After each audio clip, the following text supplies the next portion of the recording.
These, just to finish a couple of other points, the specific rent structures and building plans put forward by Notting Hill Housing Trust make it absolutely beyond doubt that the whole estate is going to be beyond the reasonable means of basically all the current residents, because they define social rent, and they fiddle around with social and affordable, and we know they've played dirty tricks on that, this particular housing association, as other people have said. They define social rent as 50% of local market rent.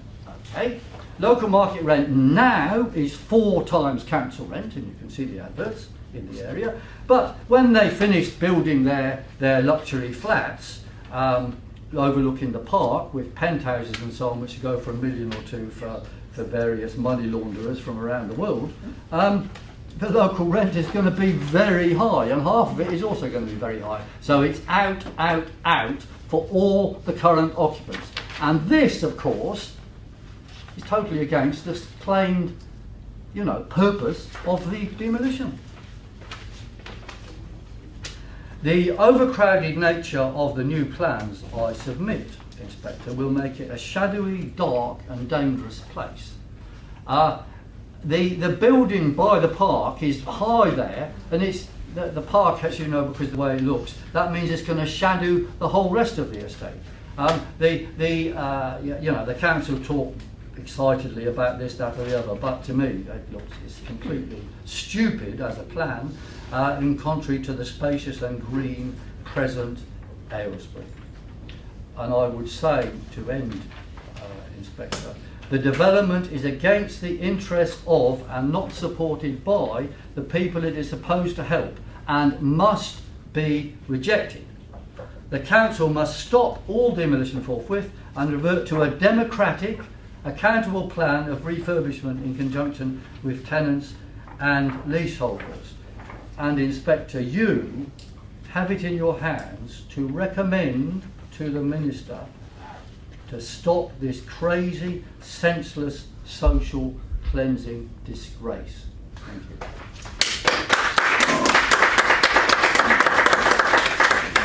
Are you happy to answer questions, Mr. Certainly.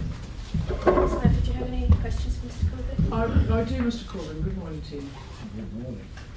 Mr. Corbyn, when I received your representation, it was, I think, about the same time as the planning applications for the first development site and the remainder of the land were being considered by the planning committee. And as I understand the position, you were sending in your representations, and they were going to be relevant both to the planning committee's decision and also for the CPO inquiry. Have I understood that correctly? Not entirely, no. I've given separate submissions. This is a different submission. Many of the points are overlap, of course, but this document before you is not something I've submitted to the council hitherto. Okay, that's helpful, thank you. Now, did you attend the planning committee meeting on I did, and I did give a submission. Yes. And one of your concerns... some of these points I made. Yes. And one of your concerns, as I understand it, and the one I just want to ask you a couple of questions about, was the proportion of affordable rent to be provided, social rent versus affordable rent to be provided as part of the first development site planning application. That was one of your points, wasn't it? It wasn't my main point, but it was one of the points, and I would say on that the Notting Hill Housing Trust is as slippery as an eel on these matters. And the meaning of the phrase social and affordable changes, the relevant proportions change. They're getting away with blue murder in other parts of London. To call them a housing trust is a desecration of English. Well, I'm afraid I don't accept what you said.